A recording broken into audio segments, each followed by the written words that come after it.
नमस्कार दोस्तों, मैं हूं मानस समर्थ और जैसा कि आप जानते हो कि हमारा सारा का सारा ध्यान बाहरी चीज़ों पर रहता है कि बाहर से हम लोग परफेक्शन ढूंढते रहते हैं। हर चीज़ में हम परफेक्शन ढूंढते हैं। हमारी ड्रेस कैसी है, हम कैसे लग रहे हैं और ये सब चीज़ें हम ढूंढते रहते हैं। लेकिन हम जो ये 5 से 6 फिट का शरीर लेके घूमते रहते हैं, उसके अंदर क्या चल रहा है उसको भी हम बाहर से ही ठीक करना चाहते हैं। लेकिन अंदर जो परेशानियां हैं उन पर हम बिल्कुल भी ध्यान नहीं देते कि किस तरह से हम धीरे धीरे धीरे धीरे बीमारियों की गर्त में धंसते चले जाते हैं। जैसा कि आप जानते हो कि कोविड के पीरियड में सबसे ज़्यादा जो मौतें हुई हैं, ये एक आंकड़ा बताता है कि सबसे ज़्यादा जो मौत वर्ल्ड में हुई है वो पढ़े लिखों की, पैसे वाले लोगों की, पावरफुल लोगों की सबसे ज़्यादा मौत हुई है। तो ये जो पढ़े लिखे पावरफुल लोग जिनकी मौतें इतनी ज़्यादा हुई हैं, उनका क्या रीज़न था? उनके पास सब कुछ था, इंटेलिजेंट भी थे वो, पैसा भी था, पावर भी थी, सारी फैसिलिटी थी, उसके बावजूद भी उनकी डेथ हुई। उसका क्या रीज़न था? उसका रीज़न था कि जो हमारे देश की ट्रेडिशनल चीज़ें हैं, यानी कि हमारा आयुर्वेदा, नेचुरोपैथी, उसको छोड़ के हमारे देश के लोगों ने एलोपैथी पर, डॉक्टर्स पर, हॉस्पिटल पर, इन सब पर भरोसा किया। ये जितने भी आप हॉस्पिटल और डॉक्टर देख रहे हैं, ये जो आप इन पे भरोसा किया, इस भरोसे की वजह से इतनी सारी डेथ इस देश में हुई हैं। तो दोस्तों, अब सवाल ये उठता है कि अगर हम चीज़ों के बारे में अवेयर होते तो शायद हमारे देश में इतनी सारी डेथ ना हुई होती। ये मैं क्यों कह रहा हूँ, मैं आपको एक एग्जांपल देके बताता हूँ। जैसा आपने देखा था कि ऑक्सीजन की बहुत ज़्यादा कमी थी और जिसको देखो वो ऑक्सीजन की वजह से उसकी डेथ हो रही थी। लेकिन अगर लोगों को ये अवेयर होता, अगर हमारे देश की हेल्थ मिनिस्ट्री ने, हमारे देश के डॉक्टर्स ने, हमारे देश के जो सो कॉल्ड जो जिम्मेदार लोग हैं, उन्होंने टीवी पर आकर, मीडिया पर आकर, और ये सो कॉल्ड मीडिया, अगर इन्होंने अपने चैनल पर आकर बताया होता कि प्रॉन वेंटिलेशन से आपकी जान बच सकती है, आप उल्टा होकर लेट जाओ, प्रॉन सिटिंग लो, प्रॉन वेंटिलेशन लो, प्रॉन पोजीशन लो, तो आप बहुत आराम से अपने आप को सेव कर सकते हो। जिस तरह से काफ़ी लोग की जान बची है। बाद में हेल्थ मिनिस्ट्री ने आके ये सब बोला, वो एक बहुत दूर की बात है, बहुत बाद की बात है। लेकिन अगर ये लोगों को पता होता तो यहाँ पर इनकी जान ज़रूर बच सकती थी। तो दोस्तों, अब ज़रूरत है हमें अपने अंदर की इंटरनल क्वालिफिकेशन लेने की। हमने बाहर की तो बहुत ले ली, हमें कैसे ऊपर से ठीक रखना है, ये करना है, वो करना है, हमें कैसे बॉडी बनानी है। लेकिन हमें अब इंटरनल क्वालिफिकेशन की ज़रूरत है कि कैसे हम अपनी इंटरनल परेशानियों को समझ सकें और उसको बहुत आसानी से खुद अपने घर पर ठीक कर सकते हैं। और मेरा यकीन मानिए, ये कोई बहुत बड़ा रॉकेट साइंस नहीं है। अपनी बीमारियों को ठीक करना, अपने आप को स्वस्थ रखना, ये बहुत बड़ा रॉकेट साइंस नहीं है। हालांकि काफ़ी सारे डॉक्टर्स हैं जो इसको बहुत अच्छी तरह समझाते हैं कि आप किस तरह से अपने आप को बीमारियों से दूर रख सकते हैं, अपने आप को ठीक रख सकते हो। लेकिन वहीं अब ज़्यादातर डॉक्टर हो गए हैं एमआईडी डॉक्टर। एमआईडी डॉक्टर का मतलब है मेडिकल इंडस्ट्री के दलाल। जो डॉक्टर हैं, जो डॉक्टर दलाल हैं मेडिकल इंडस्ट्री के, और वो मेडिकल इंडस्ट्री के कहने पर काम करते हैं। डायग्नोस करवाना, गलत डायग्नोस करवाना, गलत दवाइयाँ देना, उल्टी सीधी बहुत सारी दवाइयाँ भर देना, उनको सही सलाह ना देना, उनको केवल अपना क्लाइंट बनाकर रखना, और एक छोटी सी बीमारी जो कि डायबिटीज़ और जो कि ब्लड प्रेशर, जो कुछ ही दिनों और हफ्तों में आप इसे ठीक हो सकते हैं, उसको ये लोग जो हैं पूरी ज़िंदगी चलाते हैं और उसे परमानेंट अपना क्लाइंट बनाकर, और फिर एक दिन आता है कि वो बेचारा उसी बीमारी से भगवान को प्यारा हो जाता है। तो ये जो एमआईडी डॉक्टर हैं, मेडिकल इंडस्ट्री के दलाल डॉक्टर, इनसे आपको बचना है।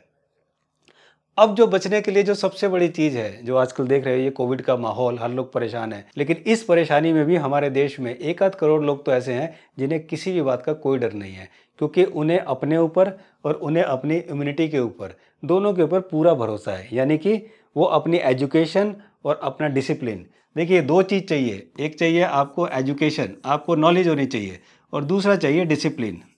अगर आपको पता है कि ये चीज़ मेरे लिए ख़राब है, अगर आपको पता है कि ड्रिंक करना गलत है, अगर आपको पता है कि सिगरेट पीना, स्मोकिंग करना, गुटखा खाना ये गलत है, और फिर भी आप खा रहे हो, तो इसका मतलब you are not a disciplined person. तो इसीलिए आप इसको ठीक नहीं कर सकते। तो दोस्तों, आप सबसे पहले ये जानिए कि आपकी इम्यूनिटी ठीक है या नहीं है।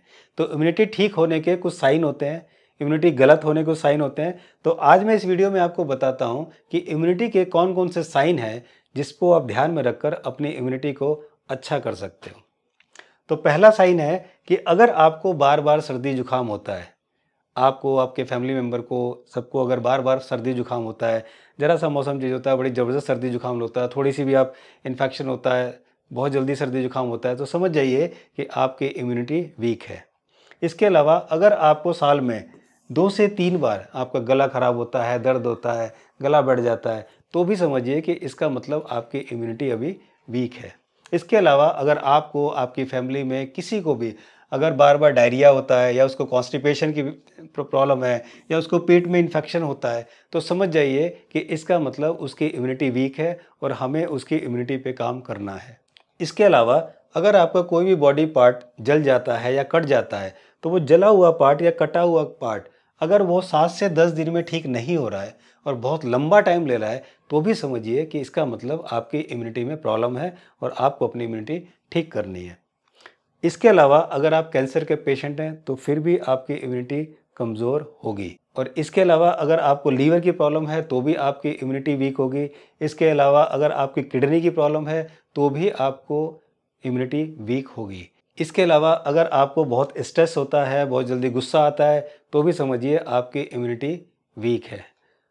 और इसके अलावा अगर आप ब्लड टेस्ट कराते हैं, तो ब्लड टेस्ट में तो WBC होता है, वाइट ब्लड सेल्स, इसका जो काउंट है अगर ये 4000 से 11000 के बीच में होना चाहिए। तो ये जो WBC काउंट है 4000 से 11000, ये जो है अगर नहीं है, तो समझिए कि यहाँ पर आपकी इम्यूनिटी वीक है। उसका रीज़न ये है दोस्तों कि जो WBC काउंट होता है, इसके अंदर जो ये लिम्फोसाइट होता है, ये लिम्फोसाइट काउंट जो होते हैं, ये लिम्फोसाइट काउंट जो होते हैं, ये बहुत हेल्प करते हैं हमारी बॉडी में एंटीबॉडीज़ और मेमोरी सेल बनाने की।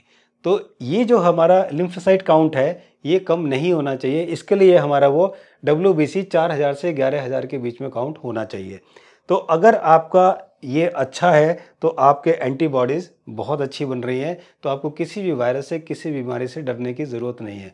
अगर आपका ये कम है, तो आप उसको किस तरह से बना सकते हैं? आप विटामिन सी से, यानी कि डॉक्टर विष्णुप राय चौधरी की DIP डाइट से आप अपने लिम्फोसाइट काउंट्स को बहुत अच्छा बना सकते हैं, उसको इंक्रीज़ कर सकते हैं और इस तरह से आप बीमारियों से लड़ने के लिए बिल्कुल तैयार हैं, फिर आपको डरने की कोई भी ज़रूरत नहीं है। तो दोस्तों इस वीडियो में इतना ही। ये सब वो साइन है जिससे आपको पता लग सकता है कि आपकी इम्यूनिटी वीक है। तो दोस्तों अब सवाल आता है कि हम किस तरह से अपनी इम्यूनिटी को बढ़ा सकते हैं।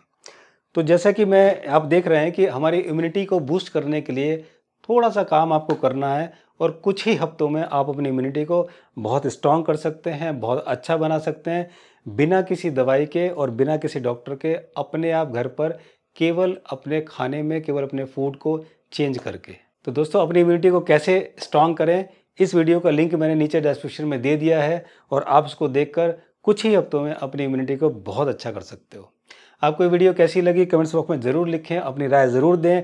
इसके अलावा भी अगर आपकी क्वेरी हो तो मैं कोशिश करूँगा उसको रिप्लाई करने के लिए। Thank you so much for watching this video. इस चैनल को सब्सक्राइब ज़रूर करें और दोस्तों इस वीडियो को अपने जान पहचान के लोगों में भी ज़रूर शेयर करें, ताकि वो भी आपकी तरह हष्ट-पुष्ट यानी कि तंदुरुस्त हो जाएँ और किसी भी वायरस से लड़ने के लिए तैयार हो जाएँ। Thank you so much. जल्दी मिलता हूँ, तब तक नमस्कार।